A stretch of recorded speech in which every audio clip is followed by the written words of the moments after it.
નમસ્તે વિદ્યાર્થી મિત્રો, ધોરણ 11 કોમર્સ, વિષય એસપીસીસી, એકમ નંબર 3, કંપનીની સ્થાપના વિધિ. હવે આપણે ગયા વિડિયો લેક્ચરની અંદર છે એ કંપનીની સ્થાપના વિધિ વખતે ટૂંકમાં જે બે તબક્કાઓમાંથી પસાર થવું પડે છે એ તબક્કા વિશે છે એ માહિતી મેળવી હતી, બરોબર ને? એની અંદર આપણે બે તબક્કા છે એ જોયા હતા કે ભાઈ નોંધણીનું પ્રમાણપત્ર મેળવવા અંગેનો તબક્કો, બરોબર ને, અને બીજો તબક્કો છે એ નોંધણીનો તબક્કો છે. તો આપણે ગયા વિડિયો લેક્ચરની અંદર છે એ નોંધણીના તબક્કા વિશે છે એ માહિતી મેળવી હતી, બરોબર ને? ફરી એકવાર છે એ જોઈ લઈએ કે ભાઈ નોંધણીના તબક્કાની અંદર છે એ કઈ કઈ કાર્યવાહી છે એ કરવી પડે, બરોબર ને? તો એની અંદર આપણે છે એક તો બીજો તબક્કો છે નોંધણીનો તબક્કો. નોંધણીનો તબક્કો કે ભાઈ કોઈ પણ જાહેર કંપની હોય, ખાનગી કંપની હોય તો એને આ નોંધણીના તબક્કામાંથી પસાર થવું જરૂરી છે, બરોબર ને? કે ભાઈ નોંધણીનું પ્રમાણપત્ર મેળવવું જરૂરી છે. હવે જો કોઈ પણ જાહેર કંપની હોય, ખાનગી કંપની હોય, જો નોંધણીનું પ્રમાણપત્ર મળેલું ન હોય તો કંપનીની સ્થાપના છે એ કરી શકાતી નથી, અથવા તો નોંધણીનું પ્રમાણપત્ર મેળવ્યા વગર કંપનીની સ્થાપના કરી હોય તો એ ગેરકાયદેસર ગણાય છે, બરોબર ને? એટલે કે ભાઈ જે જોગવાઈઓ કંપની ધારાની જોગવાઈઓ આપેલી છે એ જોગવાઈઓનું ઉલ્લંઘન કર્યું કહેવાય, બરોબર? તો આ ખાનગી કંપની હોય, જાહેર કંપની હોય, એને નોંધણીનું પ્રમાણપત્ર મેળવવું ફરજિયાત છે. એની અંદર ટૂંકમાં આપણે છે 5-6 મુદ્દા જોયા હતા. એની અંદર પહેલો મુદ્દો હતો કે ભાઈ આવેદનપત્ર.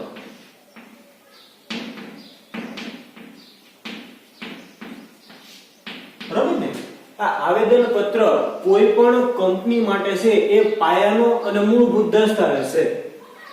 આવેદનપત્ર, બરાબર? આવેદનપત્રની અંદર છે એ કંપનીની ઘણી બધી વિગતો છે એ દર્શાવેલી હોય છે. તો ભાઈ કેવી કેવી વિગતો દર્શાવેલી હોય? તો ભાઈ એક તો એની અંદર છે એ ઘણી બધી કલમ હોય. તો ભાઈ નામની કલમ હોય. તો ભાઈ એની અંદર કંપનીનું નામ કયું હોય, કંપનીનું જે નામ રાખેલું હોય એ નામ છે એ દર્શાવેલું હોય છે, બરોબર? જાહેર કંપની હોય, ખાનગી કંપની હોય, ખાનગી કંપની હોય તો એની અંદર છે પ્રાઇવેટ લિમિટેડ લગાડેલું છે એ હોય છે. કંપનીનું નામ છે એ કોઈ પણ રાખી શકાય, પણ એની પણ ઘણી બધી મર્યાદાઓ છે કે ભાઈ હરીફ કંપની હોય તો એના નામ ઉપરથી રાખી શકાય નહીં, બરોબર? તો પછી નામની કલમ છે, ધ્યેયની કલમ છે કે ભાઈ કંપનીનું ધ્યેય શું છે, એનો ધંધો શું છે. આવેદનપત્રના આધારે છે કંપનીનો ધંધો પણ નક્કી છે એ થઈ શકે. પછી છે રજિસ્ટર્ડ ઓફિસની કલમ કે ભાઈ કંપનીની સ્થાપના કરી છે, આ જગ્યાએ એની સ્થાપના છે તો એની રજિસ્ટર્ડ ઓફિસ, મુખ્ય ઓફિસ છે એ કઈ જગ્યાએ રાખવામાં આવશે, બરોબર ને? રજિસ્ટર્ડ ઓફિસની કલમ છે. પછી છે એ સંચાલકોની જવાબદારી છે કે ભાઈ કંપનીની અંદર જે સંચાલકો છે એની જવાબદારી શું છે. આ બધી માહિતી છે એ આવેદનપત્રની અંદર છે લખેલી હોય છે, બરોબર? એટલે જ કીધેલું છે કે ભાઈ આવેદનપત્ર છે એ ત્રાહિત પક્ષ અને કંપની વચ્ચે છે એ સંબંધ નક્કી કરે છે. કઈ રીતે? તો દાખલા તરીકે કંપની છે એની શાખા કેટલી છે એ આવેદનપત્રના આધારે નક્કી થઈ શકે. આવેદનપત્રની અંદર કંપનીની સાચી માહિતી છે દર્શાવેલી હોય છે, આવક, જાવક, નફો, ખોટ, બરોબર ને? તો આ આવેદનપત્રના આધારે છે એ ત્રાહિત પક્ષ અને કંપની વચ્ચે છે એ સંબંધ નક્કી છે એ થઈ શકે છે. તો દાખલા તરીકે કોઈ શેર બહાર પાડ્યા, શેર ખરીદવા હોય તો ત્રાહિત પક્ષ છે એ આવેદનપત્ર જોઈ અને પછી છે એ શેર ખરીદી શકે. એટલે ભાઈ નિર્ણય લઈ શકે કે આપણે આ કંપનીની અંદર રોકાણ કરવું કે નહીં કરવું. પછી ડિબેન્ચર હોલ્ડર હોય, ભાઈ કંપનીને છે ઉછીની મૂડી જોઈતી હોય તો ડિબેન્ચર હોલ્ડરો ગોતવા પડે. તો આ ડિબેન્ચર હોલ્ડર પણ આ આવેદનપત્રના આધારે છે નક્કી કરી શકે કે આપણે આ કંપનીને નાણાં દેવા ઉછીના કે નથી દેવા, બરોબર ને? એટલે કે આવેદન પત્ર છે એ કંપનીની શાખા દર્શાવતું એક પત્રક છે. એની અંદર કંપનીની ખાસી માહિતી દર્શાવેલી હોય, બરોબર. પછી ટૂંકમાં છે એનું જે ધ્યેય નક્કી હોય એ ધ્યેય પણ આવેદન પત્રની અંદર દર્શાવેલું હોય છે, બરોબર. તો આપણે આ છે એ આવેદન પત્ર કે ભાઈ આ પાયાનું અને મૂળભૂત દસ્તાવેજ છે. પછી બીજું છે નિયમન પત્ર, બરોબર ને. આ નિયમન પત્ર શું છે તો ભાઈ નિયમન પત્ર છે એ કંપનીનો આંતરિક દસ્તાવેજ છે કે ભાઈ આવેદન પત્રની અંદર જે ધ્યેયો નક્કી કર્યા છે કંપનીએ એ ધ્યેયોને સાકાર કરવા માટે કંપની પોતાના પર્સનલ નીતિ નિયમો છે એ નિયમન પત્રની અંદર ઉલ્લેખ કરે છે કે ભાઈ આ કંપનીની અંદર જે કર્મચારીઓ કાર્ય કરે છે એને આવા નીતિ નિયમોનું પાલન કરવું પડશે, બરોબર ને. એટલે કે આવેદન પત્રની અંદર જે ધ્યેયો નક્કી થયા છે એ ધ્યેયો સાકાર કરવા માટે કંપની છે એ નિયમન પત્રની અંદર પોતાના નીતિ નિયમો છે એ દર્શાવે છે, બરોબર. પછી એના પછીનો આપણે મુદ્દો જોયો તો કે ભાઈ સંચાલકોની યાદી.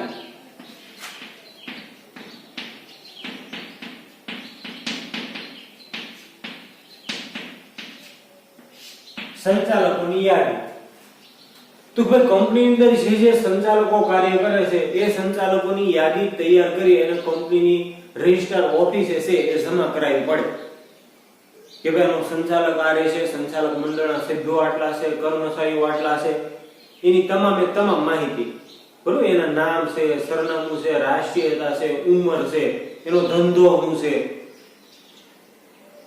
આ તમામ પ્રકારની માહિતી છે એ સંચાલકોની યાદીની અંદર લખવી પડે, બરોબર ને. પછી નિયત કરવામાં આવે એવી કંપનીની અંદર છે એક સ્ત્રી સંચાલક છે એ ફરજિયાત રાખવી. ભાઈ એક સ્ત્રીની સીટ છે એ સંચાલક તરીકે અનામત રાખવામાં આવે છે, એટલે ભાઈ નક્કી કર્યું ને એ કંપનીની અંદર, બરોબર ને. તો આ છે એ સંચાલકોની યાદી છે. પછી ચોથું આપણે જોયું હતું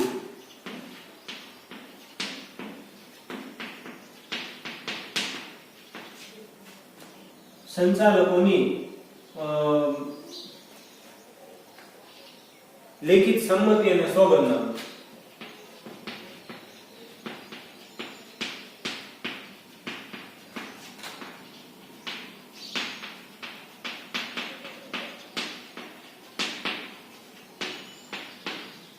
બરોબર. ચોથો મુદ્દો તો ભાઈ સંચાલકોની લેખિત સંમતિ અને સોગંદનામું. એટલે કે આની અંદર સંચાલકોની યાદી તૈયાર કરી છે એ સંચાલકોએ છે એ લેખિત સંમતિ આપવી પડે.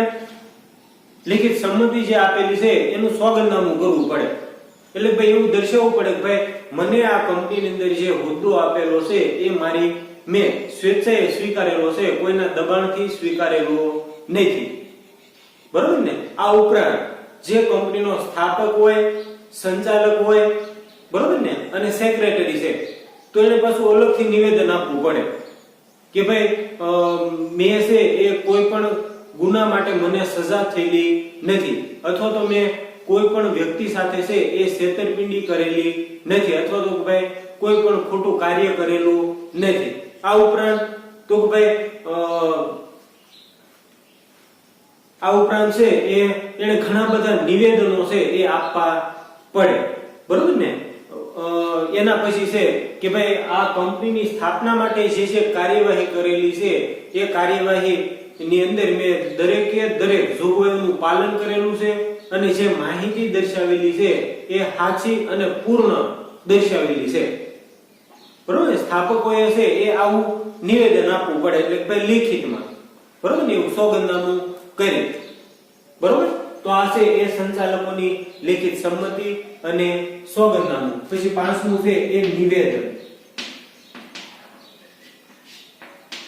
તો ભાઈ આ જે સોગંદનામું અને એ કરેલું છે એ એને લેખિતમાં આપવું પડે. લેખિતની અંદર છે એડવોકેટ છે, ચાર્ટર એકાઉન્ટ છે, સેક્રેટરી છે, આ દરેકે દરેક વ્યક્તિની સહી છે એ નિવેદનની અંદર હોવી જોઈએ.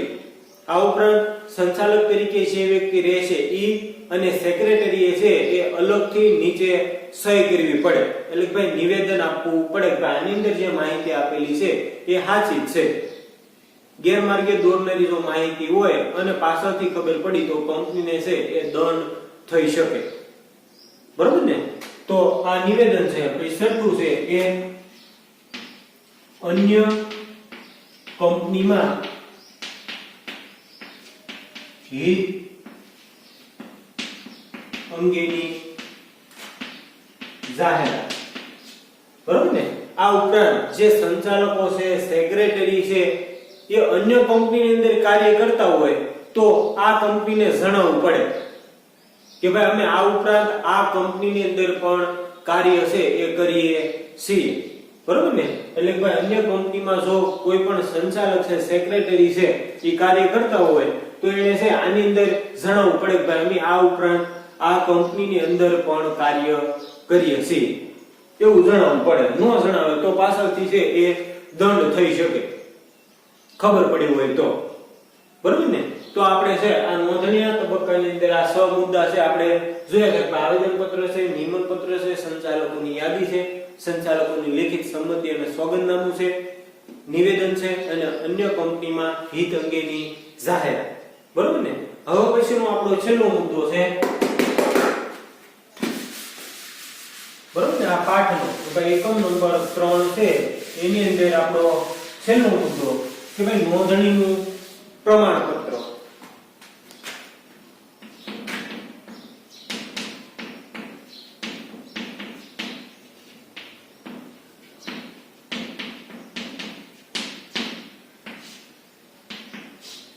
બરોબર? નોંધણીનું પ્રમાણપત્ર ભાઈ ઉપરના જે દસ્તાવેજો દર્શાવેલા છે એ દસ્તાવેજો છે એ જે અધિકારીઓ છે એને સંતોષકારક જણાય તો આ અધિકારીઓ છે એ કંપનીને નોંધણીનું પ્રમાણપત્ર આપે છે. બરાબર? પ્રમાણપત્ર આપ્યા પછી તો ભાઈ પ્રમાણપત્ર આપ્યા પછી આ પ્રમાણપત્રની અંદર જે કંપનીની સ્થાપનાની તારીખ આપેલી હોય એ તારીખથી કંપનીની સ્થાપના છે એ થયેલી ગણાય છે. બરાબર ને? અને કંપનીના જે કંપનીનો સોપડો છે એની અંદર છે આ કંપનીનું નામ અને એનો નોંધણી નંબર છે એ લખવામાં આવે છે અને કંપનીનું વિસર્જન ન થાય ત્યાં સુધી આવેદન પત્ર છે, નિયમન પત્ર છે, આ વિવિધ દસ્તાવેજો છે એ કંપનીના રજિસ્ટ્રાર ઓફિસે છે એ હાંસવવામાં આવે છે અને કંપનીનું વિસર્જન થાય ત્યારે એ પ્રમાણપત્રો છે એને નષ્ટ કરવામાં આવે છે. આ રીતે છે એ કંપનીને નોંધણીનું પ્રમાણપત્ર છે એ આપવામાં આવે છે. બરોબર? આ મુદ્દાની અંદર કઈ ખાસ છે નહીં, પણ આટલી જ માહિતી છે. હવે આપણે છે આ નોંધણીનું પ્રમાણપત્ર છે એ કેવી રીતે મળે એના વિશે છે આપણે પાઠ્યપુસ્તકમાંથી છે એ વિસ્તૃત માહિતી મેળવીએ. તો એની અંદર છે નોંધણીનું પ્રમાણપત્ર કે ભાઈ ઉપરના દસ્તાવેજો સાથે જરૂરી ફી ભરવામાં આવે છે. બરોબર? ભાઈ ઉપરના જે દસ્તાવેજો છે એ દસ્તાવેજો આપતી વખતે છે એ જરૂરી ફી છે એ ભરવી પડે. કંપની રજિસ્ટ્રારને ચકાસણી કર્યા બાદ જો સંતોષકારક લાગે તો તેની નોંધણી કંપનીના સોપડામાં કરે છે. એટલે કે ઉપરના જે દસ્તાવેજો આપેલા છે એ દસ્તાવેજો સંતોષકારક લાગે તો કંપનીના સોપડે છે નોંધ કરવામાં આવે છે. આ વિધિ પૂર્ણ થયા બાદ રજિસ્ટ્રાર નોંધણીનું પ્રમાણપત્ર આપે છે. બરોબર? આ રજિસ્ટ્રાર ઓફિસ છે એ સંચાલકો છે એને નોંધણીનું પ્રમાણપત્ર આપે છે. નોંધણીના પ્રમાણપત્રમાં જે તારીખ આપવામાં આવી હોય તે તારીખથી કંપનીની શરૂઆત છે એ થયેલી ગણાય છે. એટલે કે ભાઈ નોંધણીનું પ્રમાણપત્ર જે રજિસ્ટ્રાર આપે છે એની અંદર જે તારીખ આપેલી હોય એ તારીખથી કંપનીની સ્થાપના છે એ થયેલી ગણાય છે. હવે કંપની રજિસ્ટ્રાર કંપની નોંધણી પ્રમાણપત્ર આપવાની સાથે કંપની ઓળખ નંબર પણ ફાળવે છે.